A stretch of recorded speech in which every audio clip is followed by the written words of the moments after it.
Hi, I'm Samantha Heil, Executive Director of Book Fair at Bel Air, and I'd love to invite you to one of the biggest bookish events in the region. Join us on Saturday, August 8th, 2026 from 10 a.m. to 2 p.m. at APG FCU Arena at Hartford Community College for a free, family-friendly event celebrating books, readers, and community. Book Fair at Bel Air features more than 110 authors and vendors, best-selling featured authors, kids' activities, face painting, story time, arts and crafts, photo ops, and plenty of fun for readers of all ages. Whether you're a lifelong reader, raising future bookworms, or just looking for a unique day out with the family, there's something for everyone at Book Fair at Bel Air. Learn more at www.bookfairatbelair.org or follow us on Instagram at Book Fair at Bel Air. We hope to see you there this August. Coming to you from the Freedom Federal Credit Union Studios, Hartford County Living presents Conversations with Rich Bennett. Slow pitch affairs.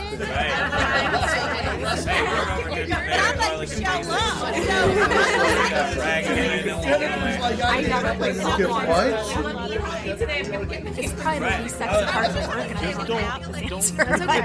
No. The truth is, my guest today is someone who knows what it means to lose your voice and then find a completely new way to use it.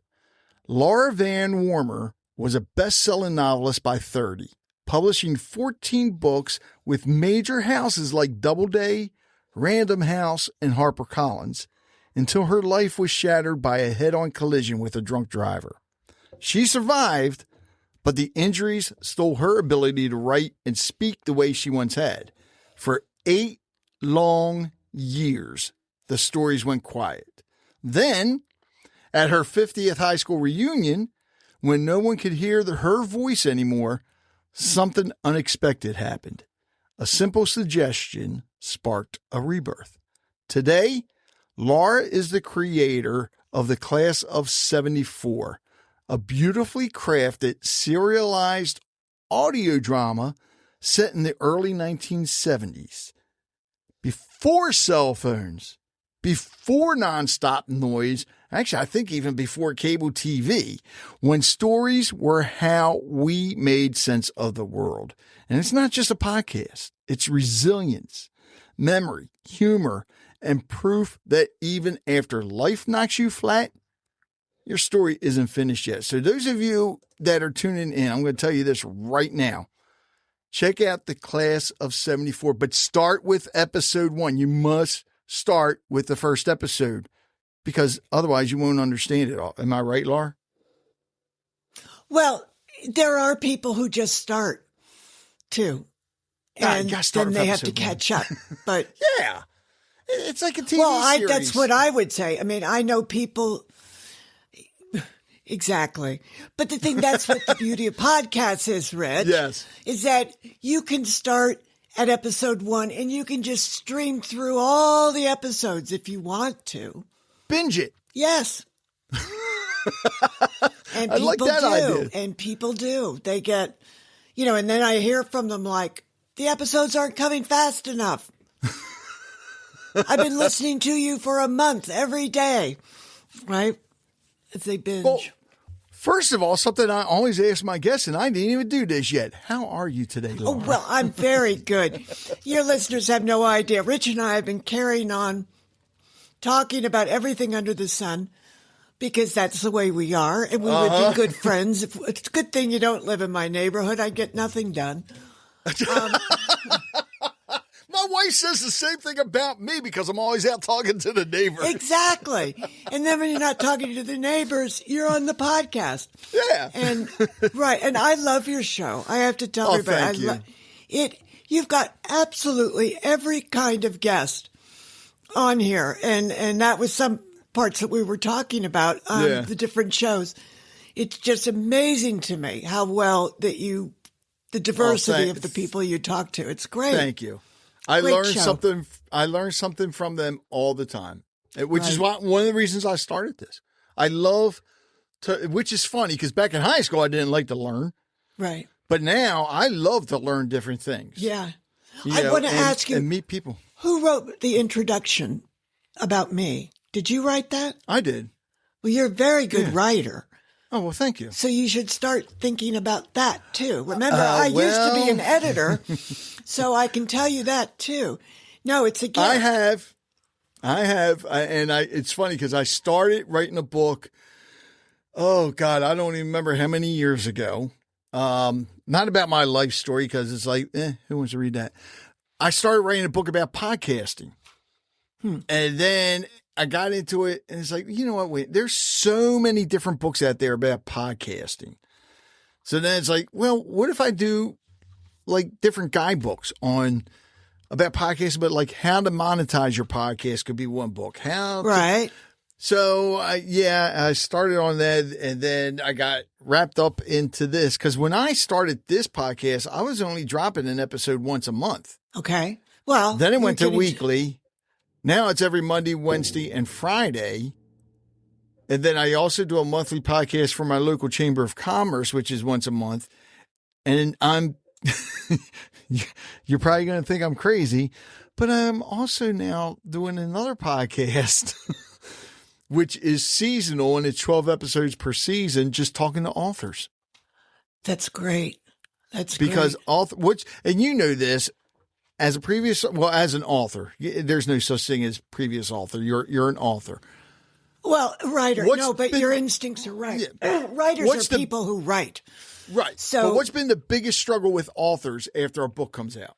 Oh, trying to write one that's as good as the first, because usually besides that, but the marketing part, right?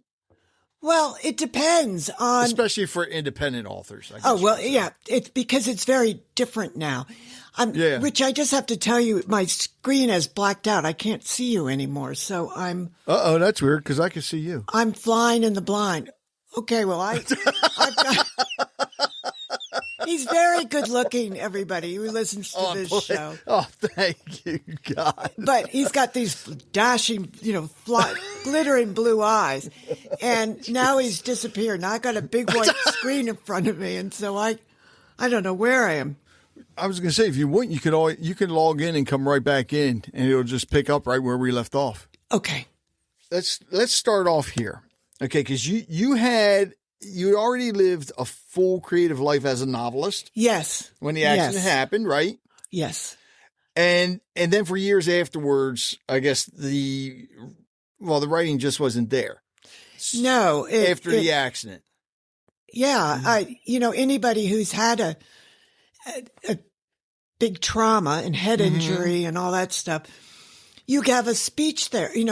We call them speech therapists, but that's really your cognitive professional, which I never knew. I thought, if you have a lisp, you have a speech therapist, but no, all the cognitive, all the brain signals, you work with them and your wiring is just all smashed up, which is my case. I mean, I had 16 broken ribs and my whole chest was crushed and I was out for a month. So I had all kinds of things, but I just couldn't believe it because I always had made my living with my mind, Right. And it was so, I lived to create stories, Rich. I mean, some people would say I prefer to live in a made up world than a real one, right? Sometimes that's better though. But it is. And it is. Well, if I told you that I really started writing when I stopped drinking, that tells you everything you need to know, right? Okay. So instead of drinking or doing something else, you go into another world and you make up this fun story and then you bring other people into your head. That's what you do as a novelist. Mm-hmm. You suspend people's belief to come in with you and spend time with you. And when you do that, you develop a kind of mental musculature that you can, when you're writing a novel, in the beginning, you maybe only write for maybe 2 hours the first day, but by the end of the book, maybe a year and a half later, you're on these 20-hour days. Right. Because you're closing in, and in that window, you can see the whole story from above. Omnipotent, like God sees a novel, or God sees your life all in one glance. Yeah. Well, a novelist, you can see the whole work for a very brief window. And that's how you see if it holds together, kind of. You know, Wow. It's like 100,000 words, right? And so I had this gift of being able to hold hunks of it, and then at the end pull it all together. And I just couldn't hold enough story in my head.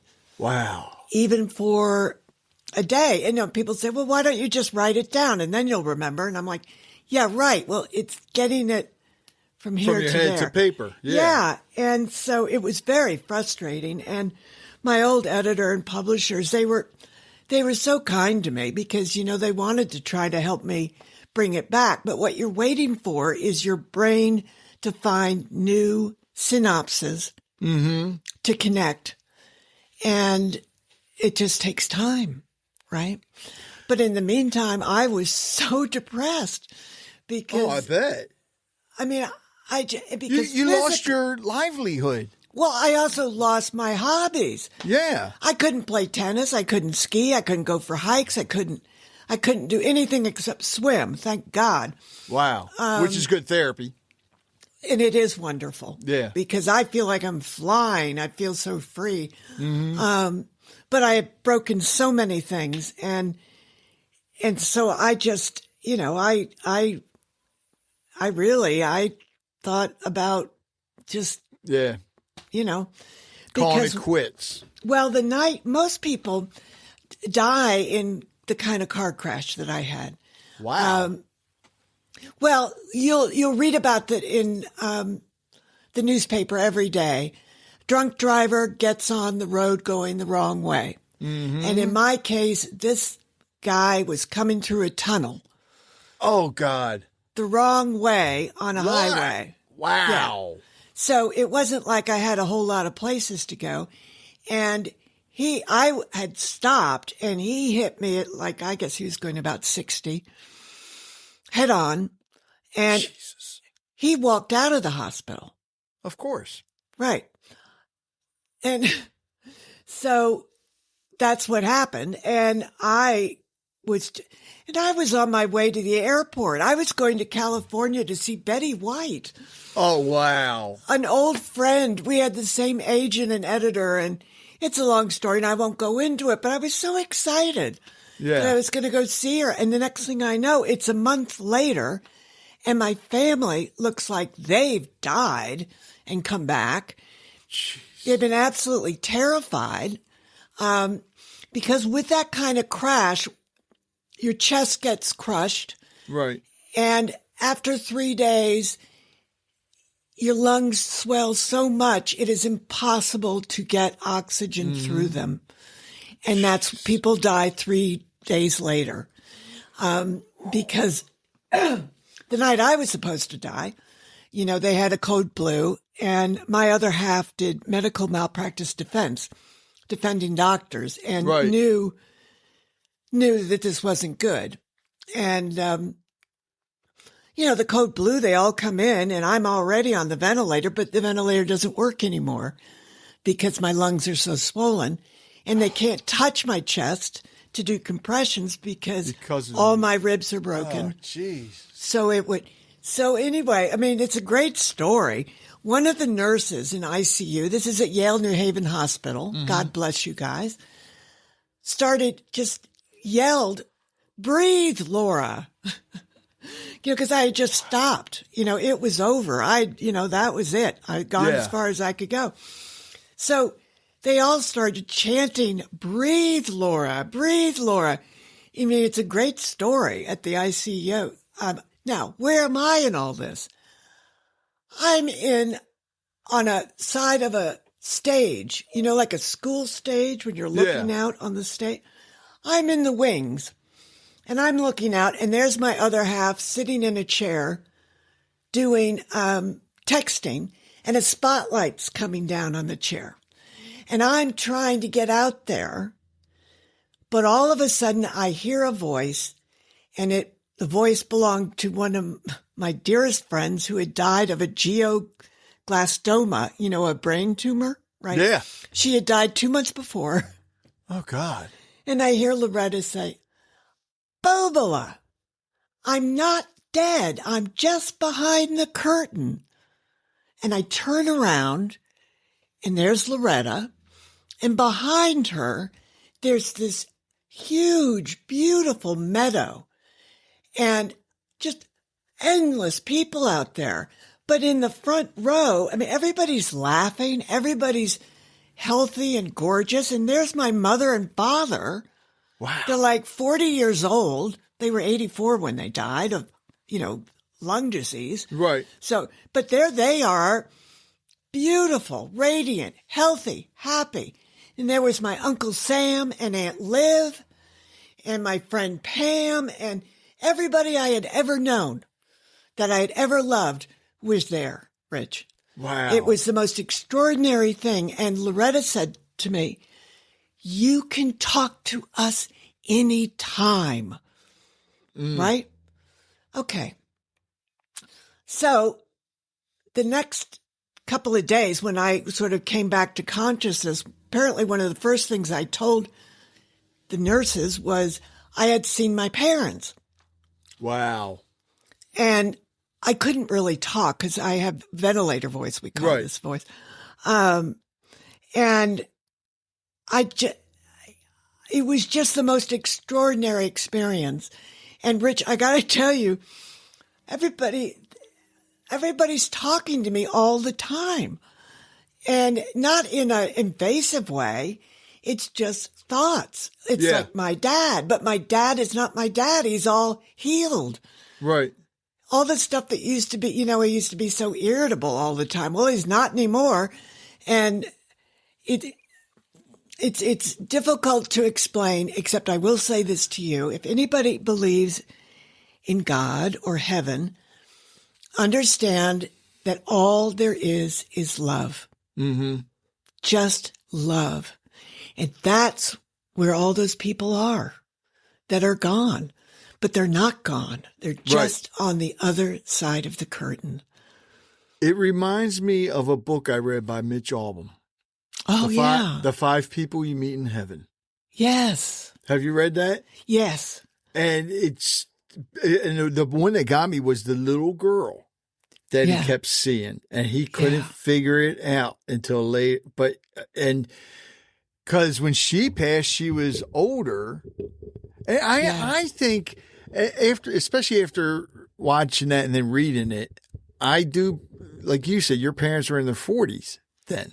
Yeah, but they passed when they were looked 84. absolutely. It's like that was delightful. the happiest time of their life. I guess, yeah. Yeah, it's like that happy time. That's where you are. Or even, not even yet, because it could be, and before we started recording, I told you about our daughter that we lost. Yes, our first daughter. Yes. And I have a funny feeling, even though she was stillborn, I think she's there. She's there, but I do believe that she is older and probably giving my brother a hard time. But just having he's fun. Healed. But he's healed. Yeah. There's no pain anymore. He's got probably both of his eyes because he had a glass eye, so he's probably got both of his eyes. Yeah. And just hanging out with all his friends. Yeah. And it just love. Yeah.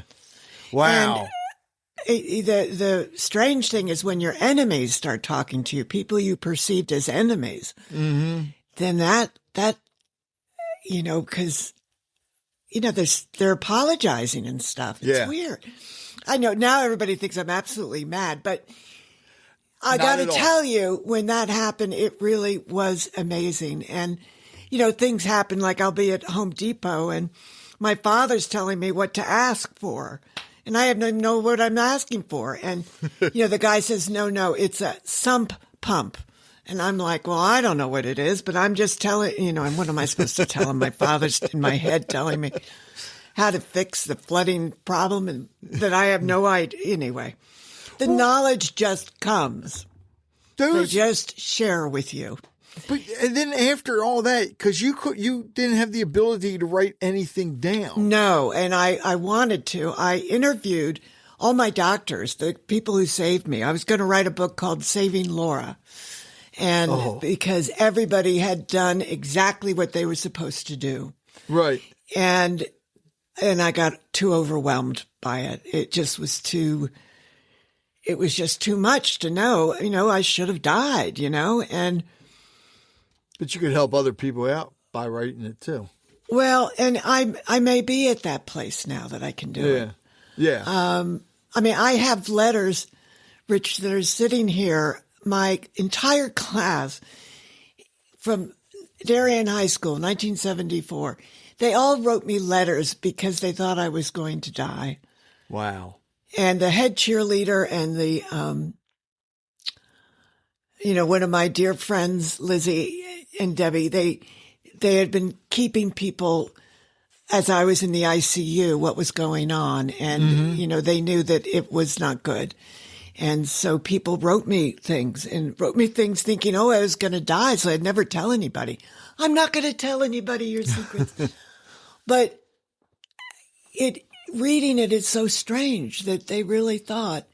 And now that I'm in a better place, right, I'm so horrified that I even thought for a moment that I would end my own life. It's so appalling to me because I have never been happier in my life than I am right now, because the gifts, when they come back to you, it's staggering because you didn't believe it ever would come back. And you appreciate life more. Oh my God, yes. Because also I'm not scared of dying anymore. Yeah. Yeah. Well, it's like, oh my God, twice I'm referencing Mitch Albom in this podcast. Yes, well, because he resonated Tuesdays with you. Maury. Yeah. Remember? And he said, you don't know how to live until you learn how to die.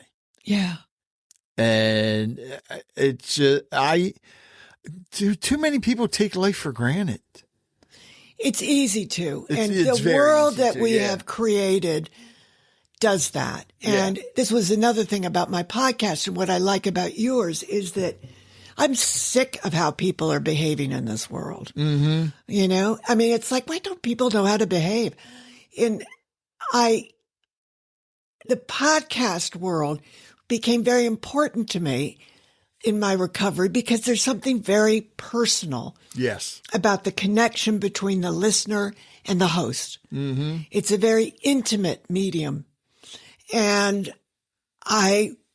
it just was wonderful for me. So I knew I was drawn to it. And when I was at my class reunion that night and nobody could hear me, we had, this big dinner. And in the old days in high school, Rich, I used to get up in the middle of a keg party and say, okay, everybody, wait. Shh. I want to read you a story I've written. And everybody go, oh God, Laura. Right. And, but I thought, wouldn't it be funny for our 50th reunion if I got up and did it again? Then everybody would laugh. And but I couldn't, nobody could hear me and I couldn't write. Right. So when I came home, I was really sad again. Yeah. And my other half said, Laura, why don't you write a story for your classmates and read it to them as a podcast? Then they can hear you. And you love and I said, well, yeah, but nobody listens to podcasts. Mike, you did not say that. Yes, I did. Because our group is pretty well known for just saying, all right, after iTunes, I'm out. I'm not learning anything new. We went to high school when there were no such thing as cell phones. There weren't even video cameras yet. That's true, yeah. No one knew where you were. We had the old 8mm cameras. Super 8. Yeah. Yep. And there were no answering machines. So when you called somebody's house, they could be at the grocery store or they could be dead in Paris. It made no difference. And our social media was talking on the playground or at somebody's house. Well, in that weekly newspaper, right? The town newspaper. Yeah. And 2 Dixie cups and a string. Well, we did have walkie-talkies. The cops had them. Yeah. And that we learned when they tried to track you down because you were skipping school. Anyway, I started to write a story about the first day we went to high school. And that was September. This was after the reunion. Yes. Okay. September 8th, 1971. And I thought, well, let's just write about this world for a little bit. So I invented a character, a 15-year-old going to her first day of high school. And we meet characters on the way. And we have the PA system giving the announcements, right? That their smoking area is open. Oh, my God. Everybody, and that's what everybody says when they listen to the podcast. Oh, my God, I forgot that. Everybody smoked and everybody drank. And everybody's parents drove drunk. Yeah, and we didn't have car seats. The seatbelts. No seatbelts. But remember, as toddlers, and you sat in the front seat and your mother held her arm out. Or you laid on. Remember, those cars had the big rear shelf in the back, and you lay up there. Dad slam on the brake. You go rolling down onto. You get back up there. Do it again, Dad. Do it again. In the second episode, I have this character, Cynthia, and she's driving with her mother, and nobody uses the seatbelts because her mother says the steering wheel will protect her, so she doesn't need hers, right? And the dash, yep. But when she slows down, she automatically puts her arm out to hold you, right? Oh, my God, wow. A way of life, right? Man, you are bringing back memories. Okay. When she goes into homeroom, somebody turns on a radio. Now, the only radios are AM radios. Yep. Right? The big hit song is Donny Osmond. Puppy Love. Earlier. Go Away. Was it Go Away, Little Girl? Yes. Yeah.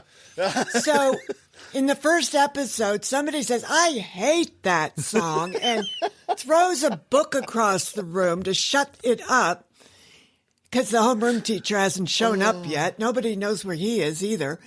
And the book that's thrown is The Godfather. Mario Puzo, the paperback, which has it written on the cover where the dirty part is, the pages to read. Right. Is this bringing back a memory or what? Oh, God. This was our world. I love the 70s and 80s were, I'm sorry, the best. Yeah. Well, there's so much. Nixon is president. Yeah. We're still in Vietnam. We just had in August the first lottery draft. Oh, my God. When they changed it. Right. It was the strict draft where they just took you no matter where you were.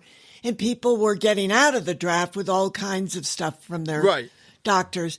But then what they did is they pulled people's birthdays. Mm-hmm. And if you were in a certain group. So in this in the class of 74, the main character's brother had his lottery number was way down. Right. So he immediately left college to take a year off because he didn't have to worry about the draft. And so he's off drifting around in Alaska. But her classmate, his brother, had been killed the year before, right? Who was in the Green Berets. Mm. And that, this was a fictional story. I'm making up characters, but this all really happened. Right. So what's happened is that as this podcast has gone on, Rich, all the guys love the history in it. Yeah. So after I do, made a, what do you call it? Sorry, I'm still not trailer? All there. No, a Patreon page. Oh, okay. Yeah. Okay.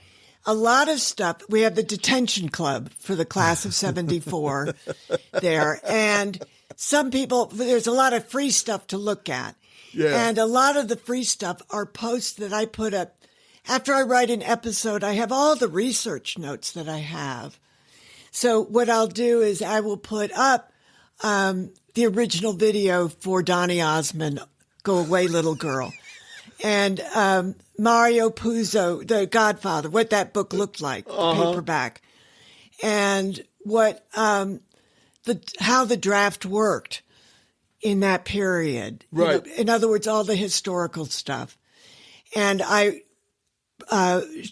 do a profile of a real live guy from my hometown who was killed and was a Green Beret, who was behind enemy lines in Cambodia and had hurled himself in front of a rocket launcher to save his unit. So his unit could get out, and they did. Because they had gone back to get a pilot who was shot down. Yeah. And so all this stuff is endlessly fascinating. So there's the podcast about what's going on in 71, and then there's the historical aspect that's going on over, you know, in the Patreon page for Class of 74. And then there are listeners who want to talk about their high school stuff. So they pay me $5 a month. Are you ready for this, Rich? For the detention club. And every Tuesday, we have a Zoom call. So imagine all these people of a certain age from all around the world coming on this Zoom call. And in the beginning, we were supposed to be talking about what went on in that week's episode. But everybody's in a different place in the series. Yeah. So nobody okay, so we're not going to talk about that. So I'll ask a question like, when you wanted to be alone in high school, where did you go? During school? Yeah. Up in the woods? Right. Okay. So that's what you would share in this phone call. Now, I'm writing all this down, Rich. Right. Every Tuesday, I've got writer's cramp. I can't even write it all down. Because people are sharing what they did, and some went out to a car. Yeah. But a lot of people went out to where the athletic fields were. And at our high school, we had places you could go, or to hide in the dugout of the visiting team on the baseball field because the back was towards the school. You know, and somebody else talked about the prop room for the auditorium. Mm-hmm. He had the keys, so he could go in there with his friends. So they'd be smoking and doing all the... Anyway, you just keep writing it down. And it's wonderful. And it gives me more ideas because then in next week's episode, we're going to see something else. Now, what is the problem with this? The problem is you learn so much about what was going on that particular day or week. The days go very slowly in this podcast. In fact, we did an entire season and we only went 2 weeks. What? Well, because guess what? On the second day of high school, we had Attica prison uprising. Oh. Breakout. Okay. Now, in those days, everybody has to remember, we don't have any communication. No. The only communication that like a newspaper could have would be over the phone. Mm-hmm. But in the Attica uprising, as it proceeded, they did a blackout they shut the phones off around the prison. Okay. So people like the New York Times had to go to ham radios. Oh, my God. To try and get their message to their paper in New York. So I have a whole episode about Cynthia going down the hall, and she gets hauled in by the ham radio club because there's a teacher in there by himself and only one of the members of the ham, and they need somebody to write everything down. So Cynthia comes in, and we see how ham radios worked in those days, the ham radio clubs. Yeah. And a reporter comes on and asks, is there anyone out there with a phone? You know, so he's just putting out a blind call. And at the high school, they're waiting to see if anybody listening. And this signal, you know, is going out all around the world. And so the teacher says, no, tell him you're here. So the guy comes on the ham radio and says, we're here. We've got a phone. And so it's the whole procedure, how they would do it. Wow. And and the episode itself teaches it to you because Cynthia's learning it. And then she goes with the teacher to the office to call the paper and deliver the message that 17 prisoners have been killed up there, or they think that somebody's being killed. They don't know who's killing who at that point. And then we follow that storyline every day, what's coming out in the papers about what really happened.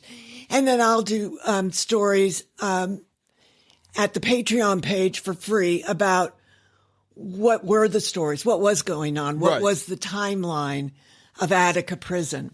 Wow. So you can see that. It's a lot of work, let me tell you. But God, it's is it fun. Yes. I mean, you're bringing back memories because I remember going to my neighbor's. He was teaching me ham radio. Yeah. And not just the talking part. He and was remember also the big antennas? Yes. Yeah. He was also teaching me Morse code. Yes. As well. Yes. Wow. You're listening to Conversations with Rich Bennett.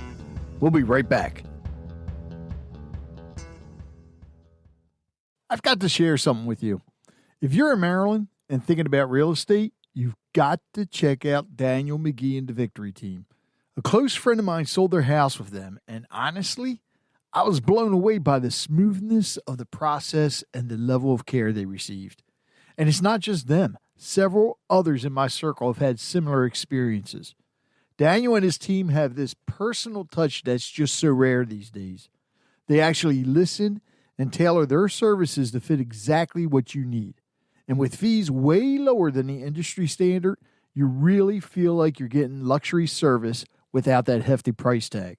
So whether you're buying or selling, go to victoryteamsells.com and get started with Daniel McGee and his incredible team. Believe me, with them, it's not just a transaction, it's a relationship. And what the young people now, like, you know, even your grandchildren and even your kids, they don't know what it was like. And so they're all listening and going, this is the Patreon page. They all say, my grandkids are listening. They're like, that's why Grandpa's the way he is. A fiscal conservative and a social liberal. You're right. Why was that happening? And the reason why that was happening is that in 1971, when the show opens, we've got Black liberation, the women's movement. We've got all kinds of stuff happening. The whole world is changing. Oh, yeah. And those people who are going to high school then never lost those values. No. They believe that all Americans are created equal. Mm-hmm. Okay? They believe that people who enlist in the armed services are the closest thing to God that you can get because they have a real belief in their country and defending it. And they believe in America. They believe in freedom. Yeah. And that's why we're all the way we are, you know? And so they're get in here, listen to this episode. Now, all the kids who are going to be gay are in the closet completely in high school. There's no such thing as a gay person in high school in 1971. And you couldn't be because the bullies that existed in high school were unbelievable. Well, guess what, Rich? I get to beat the crap out of those. All the villains, people tell me about their villains and they came in. So we have villains at the high school, but I want people to have fun in the class of 74. So we're going to get them. We're not going to do all that damage they inflicted on us, all our lives, all the physical torture, all the name calling, I had a young woman, well, she actually was a classmate, living in Germany. She's listening in Germany. Don't ask me how she found it in Germany, but she found it in Germany. And she was talking about, there's an episode where a guy who really doesn't fit in very well, he gets discovered for the drama club because he has this boomer voice. And she was saying, oh, I liked that how, something nice happened for him, because at my school, the drama coach didn't like me. So nobody would tell me when the sessions were. So I couldn't come. A different kind of bullying. Wow. Being excluded. Yeah. You know what that felt like? Yeah. Oh my God. I mean, this is on top of all the relationship stuff. So that was interesting. And I thought, now that's an interesting villain, a teacher who has it out for a kid. I remember those. Oh, yeah. So we need one of those. So I'm writing it down in my book. And we just keep crawling. And now I'm so excited. I'm finally to the first football game. Yay! We have had so much going on with the football players and the cheerleaders. And I've got all these guys I've heard from about trick plays that I should use. Right. Then I'm hearing from all the girls about, well, remember what was going on under the bleachers? And, and then, the drinkers out in the parking lot. And anyway, it's a lot of material, Rich. A lot of material. Correct me if I'm wrong, but you just started the podcast last year, right? Yes. April of 25. Yes. Yeah. Wow. I just had a year. And let's see, where are we? Just did 12 episodes so there's 37 episodes that people can stream. So people, very often, this is why I love podcasts, is that, you just put it on, you say, Alexa, class is 74, and it'll cue it right up for you. Or Siri on your phone. I want to listen to the class of 74, episode 1. It is a fun podcast. And then you can listen. It's educational. Yeah. And so, you laugh, though, too. I mean, I hope. But there's a lot of serious stuff, too, because it underscores what's going on today that can really get you down. Mm-hmm. And it makes you remember all the stuff that's right with America. Even when it was really messed up. I mean, the thing I always say at the end of every podcast is, remember, we don't drink and drive anymore. Right. Ever. But we do have fun. Doesn't mean you can't drink. Of course you can. The world's different. We've learned stuff. And it makes it a better world and a more fun world. But it is fun to go back to a place where a lot of people have painful memories and they can laugh at it. That suddenly, the way I present it, it's like I did in novels. Yeah. I want people to go there safely with me. You have to trust me. I'm not going to hurt you. I'm going to bring you back to high school in a safe way that you can look at it again and you can laugh and in a way see what was wrong with all those people that picked on you. Right. What was so screwed up, and don't feel like you're alone. All of us feel that way. None of us want to go back to high school. None of us want to have to go do that again. No. Oh, God, no. But it can be fun to go back. It could be. Would I do it? I'd go back in the Marine Corps before I went back to high school. Well, there you go. High school was hard for me because my sister did very good in high school. And you weren't very good at it. I wasn't very good. My brother never got past my older brother never got past 9th grade. But everybody knew my older brother because he was the Hellraiser. Right. So it's like right. Teachers expected me to be as good as my sister and nothing like my brother. Right. But yet other people that I went to high school with, some people would bully me because they knew my brother wasn't there and couldn't do anything. Yeah.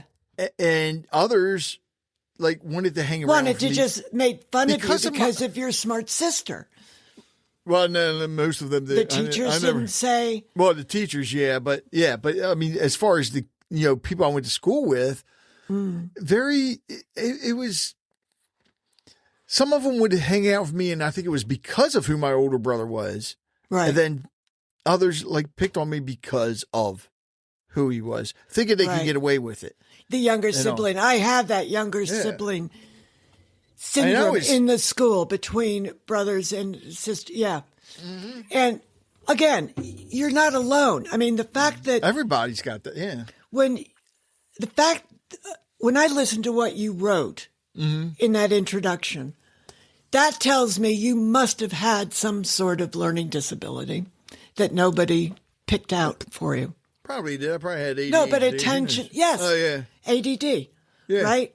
Well, kids like you, nobody was diagnosed. Nobody was helping anybody. And today, you've been whisked out, had some special attention to get you caught up. Well, that is something I have to look at in the podcast. I've got you in there. Yeah. And I've got the ones who are ready to drop out because they're already starting to skip school. And That was me, yeah. why? Yeah. Well, even the main character is like, she was so good in ninth grade and junior high. She doesn't understand. She doesn't want to be the low person on the totem pole, but she's not very outstanding at anything. And she doesn't like it, and she's not good looking like the cheerleaders. And the only thing that keeps her there for a while is an unexpected boy who is the best looking boy in school suddenly likes her for no reason. But she goes out with him and then she finds out he's a Christian Scientist. He doesn't drink. And she's like, what do people do when they don't drink? Right? Because even at 15, we're all drinking beer. And because we don't know what else to do. Yeah. And it's sophisticated, right? Anyway. Have you heard from anybody in your class that listens to the podcast? Oh, God, yes. Who do you think they're the first ones who paid $5 at the... Well, here is an idea. I don't know if you thought about this, and I know you do it through the Patreon group, but have you ever thought about having any of them on to do interviews about it as like special episodes or something? Yes. Okay. Yes. And I always thought, at first I thought it would be like, we'll have a show where we read what people wrote into me. Right. The memories of their, and then I heard from a couple of other classmates, and there are 4 of us now, and we are working on a new interview podcast. Good. And, what it's going to be is just right now. I think the working name of it is something weird like, how it turned out was weird. Like the class dummy is the richest guy in the class, right? That kind of stuff. The cool thing is with this, Yes, with your podcast, Class of 74, you have a whole series here. I mean, I know this is a series. Right, but a franchise, right? Yeah, because you could also do Class of 75 and so I on. can. Right, Well, yeah. yes, you can. Because why can you? Are you going to be the executive producer to oversee this project? Oh, good Lord, no. No, I know. Look, I got friends of mine already upset with me because they want me to produce their podcast. I'm like, guys, do you realize all the work I'm doing now? I know. Yeah, right. If I ever retired from hosting podcast, that's what I would do is become a producer. Well, and it's interesting because that's where you have to look at your old classmates and people you've interviewed who are in the field. And this is where you need to talk to the founder of, how we found each other, the media matchup, Podmatch. Oh, Alex, yeah. Let's do a little ad for Podmatch. That's how I found you. Yeah. And he's the kind of person that could put something together. A syndicate, a franchise. In all honesty, if it wasn't for Alex and Podmatch, my podcast probably would have ended a few years ago. Sure. Because I was only interviewing local people. Right. And then a friend of mine who's in TV suggested I change the name and start talking to people throughout the world. And you say, how? Yeah, well, and I was already a member of Podmatch, but I wasn't using it. There you go. And then That's the Rich we know and love from high school. and then I got an email from Alex how they were getting ready to change everything. It was like good timing. Right. And I started getting guests from Podmatch. Yeah. And Podmatch, I guess you could say, has been I don't want to say a lifesaver, but changer. a podcast saver. Yeah. Yeah. And the people that I've met through there. Yeah. It's amazing. The community. And we stay in touch. Community. Yes. It's networking. And yes. And so I'm thinking, judging from the people that I've spoken to, that Alex is the guy. Well, you know what? When I get off of this, I'm going to send him an email and say, okay, my new best friend, Rich, we need to syndicate the class of 74 for every class, right? I think it'd be great. No, well, it's the history part too. Yeah. It is wonderful. And this is a gift that God gave me, let me tell you, just to be able to write these episodes. So the idea of going back into business is daunting. And I've agreed to do this other podcast really only because I was the only one who knew anything about podcasting.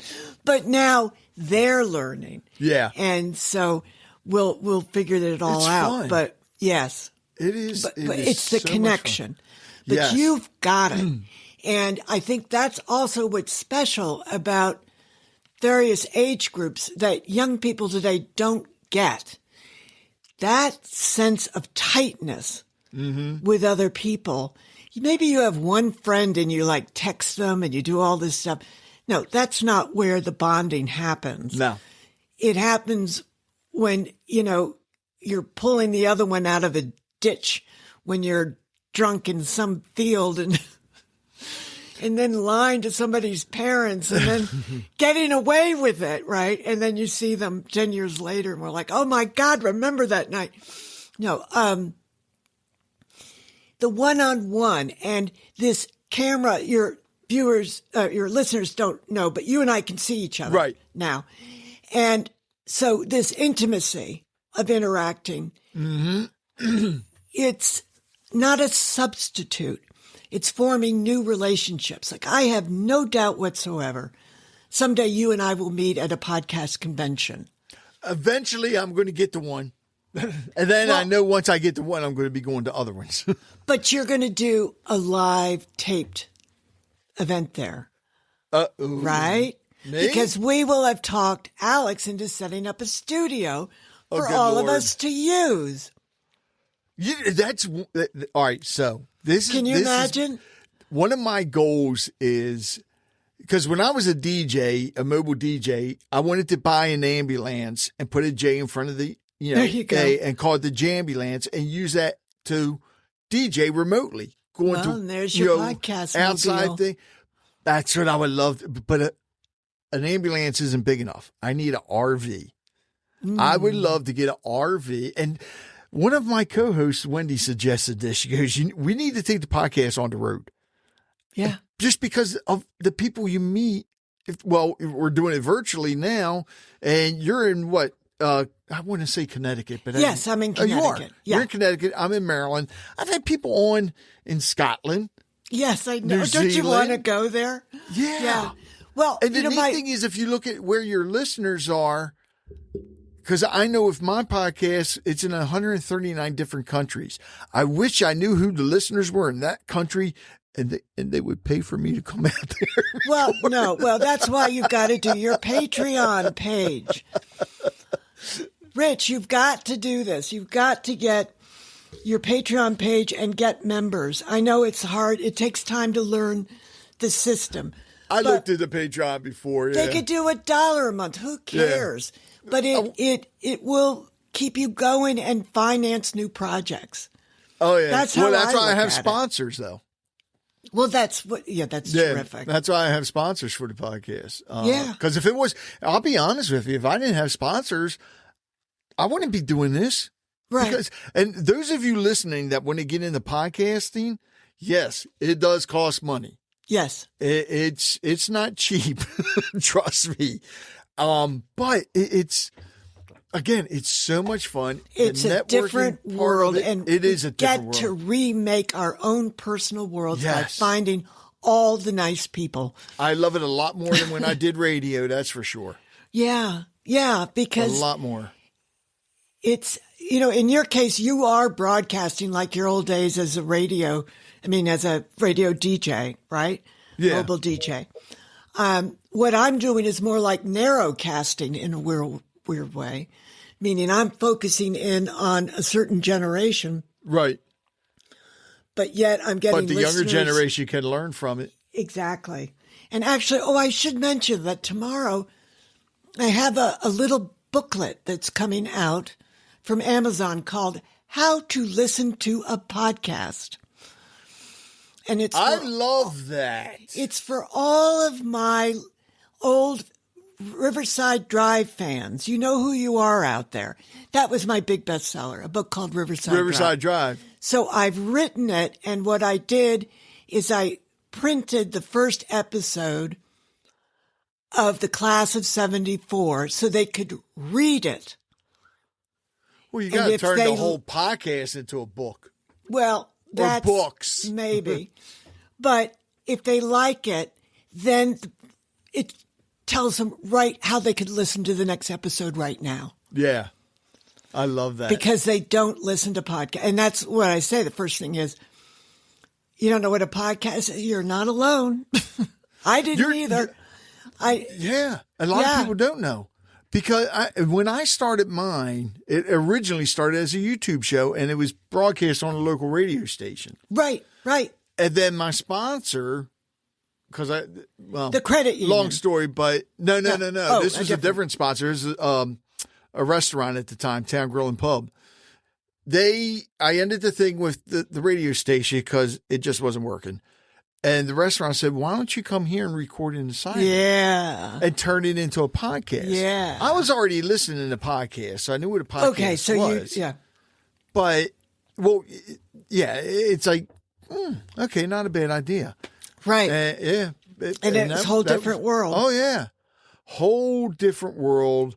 And the funny thing is now you're seeing so many more people getting into it. Well, of course, because it's a lonely world. But they're still, and Alex puts the numbers out all the time. I think it's up to only 7% are successful. Yeah. Because a lot of people don't stick with it. Well, they find out it's hard work. Yes, we know that from real life, don't we? Oh, The stick-to-itiveness capacity, right? Yep. Well, Laura, I'm looking at the time because I got to get ready for another recording. Well. But before I get to my last question, which you're going to pick, of course, is there anything you would like to add? Like your website where people could follow you and listen to the podcast and all? Well, as a podcast, it is. And get your books. Well, that you can just go anywhere. Just put Laura Van Wormer in the, and you'll see. WORMER. Yeah. VANWORMER. Yep. Well, even if you misspell it, you'll see because I've been around a long time, right? But there's lauravanwarmer.net. That's my writers. That's my book publishing website. But this is classofseventy4podcast.com. Classofseventy4podcast.com. Just go there and you can start listening. And then there's a lot of pieces. They'll see this interview there. Right. Eventually. I do have to get you on again, though, because I'd love it. If you're up for it, I would love to talk to you about being an author. Sure. Because I think aspiring authors need to hear from somebody like you. They do. And, you had a guest that we were talking about before who was talking about various kinds of addiction. Mm-hmm. And I had a word of advice for him that means there's a creative person under there dying to get out. Yes. That's all that means. So he needs to look for what that is. And I believe he is. Yeah, because that's the thing. And that spiritual center that we all have. I feel like podcasting is like connecting I'm not talking about religion. I'm just talking about a spiritual person and who, the nicest people in America. Here we all are. Podcasting world. That's us. Oh, it's a load of fun. And I tell you, some of the ones that we do, when we do roundtables where we have a bunch of people on. Yeah. Those are a blast too. You can do that with your Patreon group. Although I don't know if you could record. Well, you don't want to record I can't. them all. We tried. Yeah. We tried, and it was a libel suit waiting to happen. Oh God, never mind. You don't want to do that. No, because everybody's like, "Oh, remember when so and so robbed the bank?" And I'm like, "What?" Definitely don't do that. Right. Oh God. Anyway, but anybody who wants to get, how to listen to a podcast, it's like, $7, and you can buy it as a gift for friends, right? And I'll Because send everybody you one, should be Richard. listening to podcasts. Oh, but particularly older people, because the sense of isolation that people feel. I mean, you and I are in comparatively good physical health, right? A lot of people aren't. And podcast is like a lifeline because they can control when they listen, how they listen, and what they listen to. Right? I got to tell you this because I had to laugh. I was talking to somebody, it was probably about a year or two ago, and I told them about what I do. I have a podcast. They're like, "Oh, I cannot listen to somebody talk."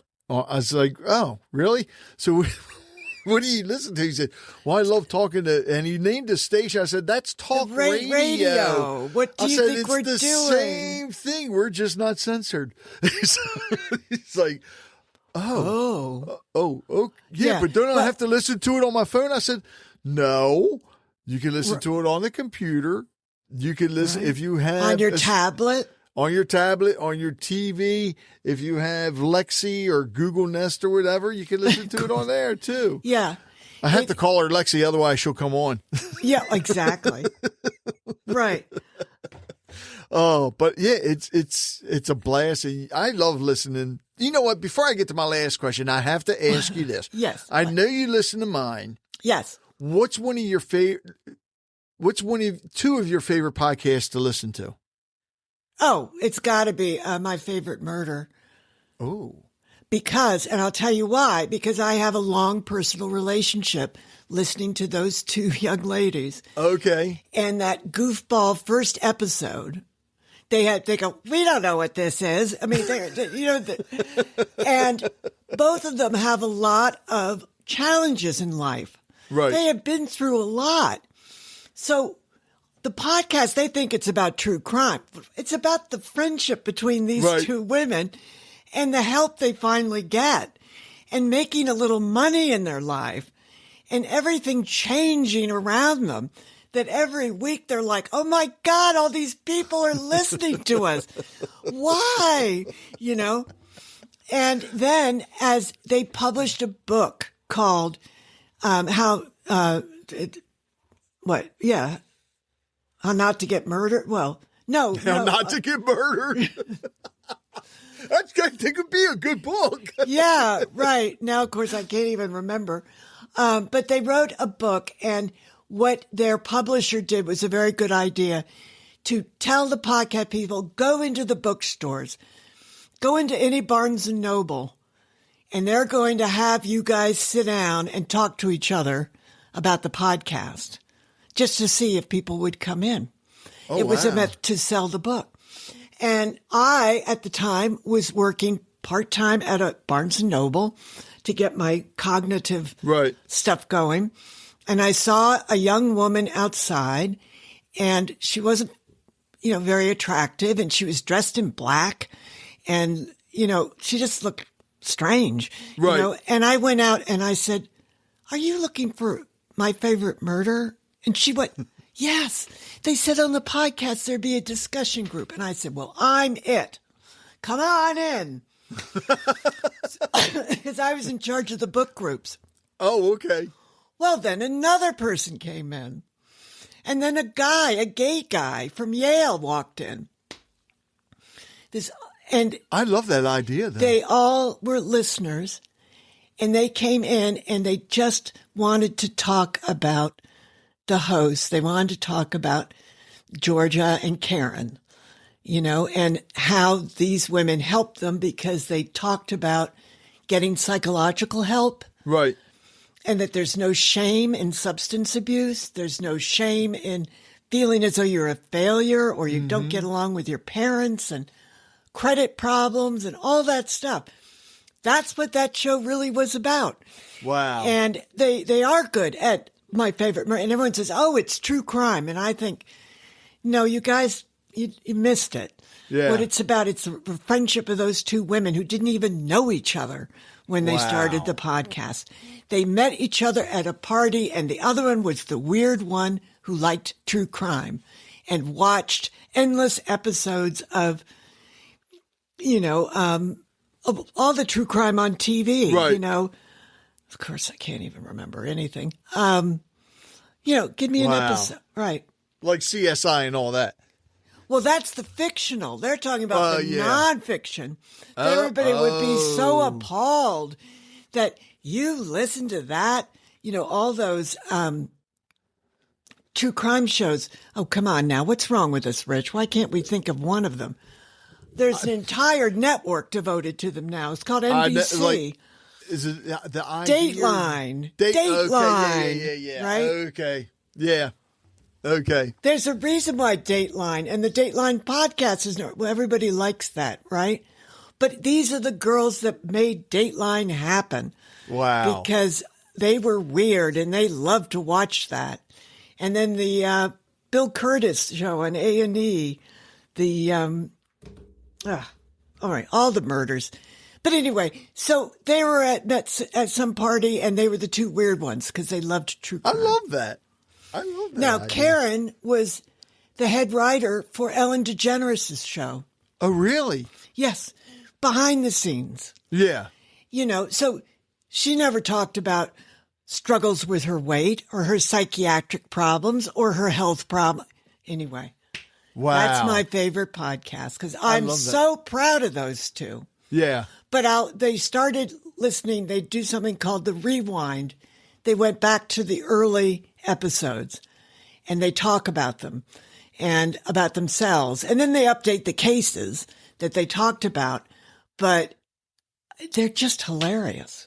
They're hilarious. Wow. If you think Ellen DeGeneres is funny, listen you should to them. hear Karen. Yeah.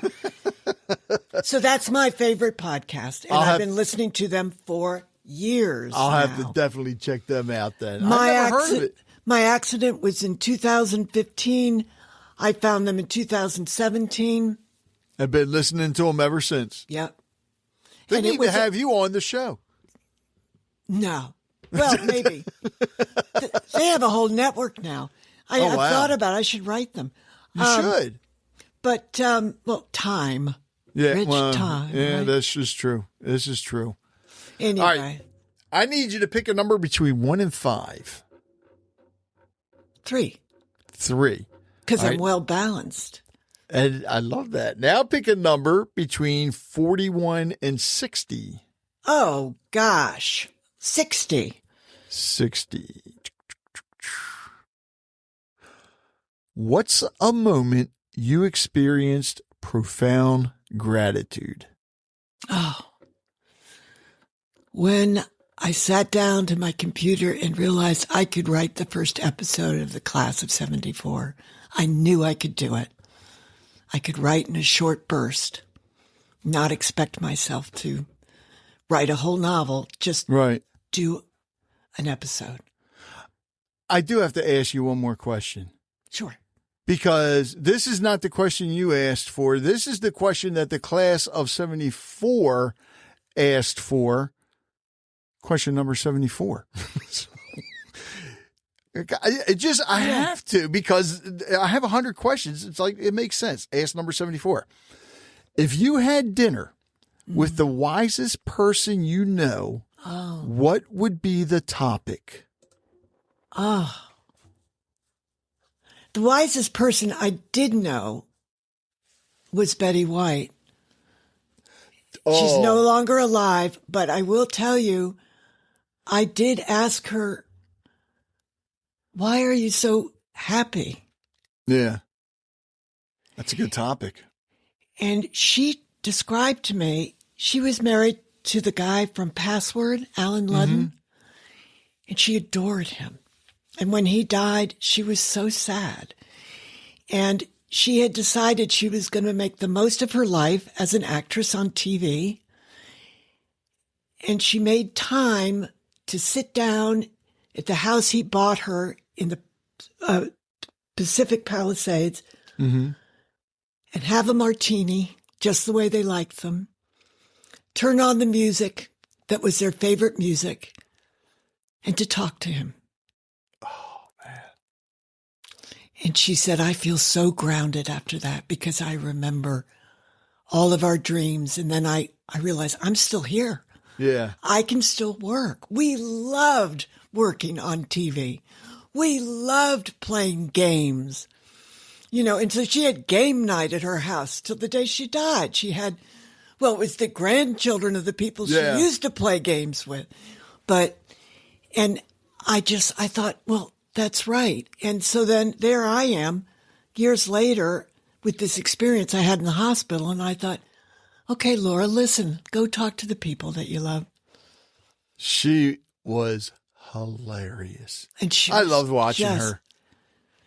Loved watching her. And people loved her for a good reason. Yeah. And it's funny because she's the type of person you see on TV and you could just feel her energy and the positivity and the love coming from her. Oh, gosh, I'll watch an old episode of The Match Game, right? Uh-huh. Or Password. And I just, go on YouTube and find one, just Betty White in his show. And it just, I feel honored and that I ever even knew her. And she was beautiful, too. Oh, gosh, yes. Oh, God. Yeah. Oh. Yeah. Well, Laura, I want to thank you so much. Those of you listening, make sure you listen to Class of 74 podcast and leave a review about the podcast as well and subscribe to it. And then join her Patreon, join the group, and let her know what you thought about the podcast. Yeah. Because you're going to learn some stuff. I guarantee you are. Laura, thanks so much. Thank you, dear. When we started today, we talked about losing your voice and finding a new way to use it. But after listening to Laura, I think this episode became about something even bigger than that. It's about resilience. It's about purpose. It's about what happens when life changes in an instant and you're forced to figure out who you are all over again. Laura went from being a best-selling novelist to facing injuries that could have ended her creative journey forever. But somehow, through all the pain, all the uncertainty, and all those years of silence, she found her way back to storytelling, but not in the way she expected, but in the way she needed. And I think that's one of the biggest takeaways from this conversation. Sometimes the chapter we thought we were supposed to write isn't the one that changes our lives. Sometimes it's the unexpected chapter that comes next.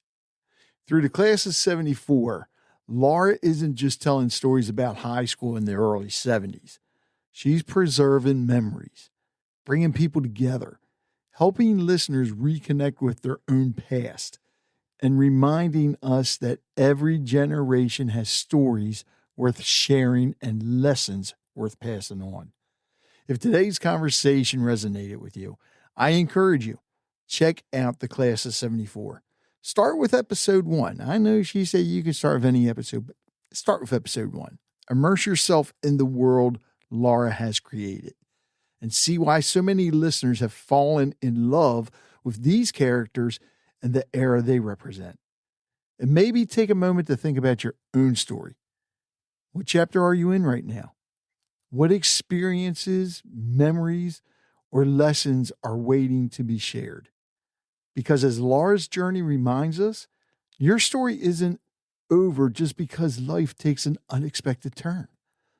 Laura, thank you for sharing your heart, your wisdom, and your incredible journey with us. And to all of you listening, Thank you for joining the conversation. Let's keep it going. Until next time, take care of yourself, take care of each other, and remember, sometimes the most meaningful chapters are the ones we never saw coming.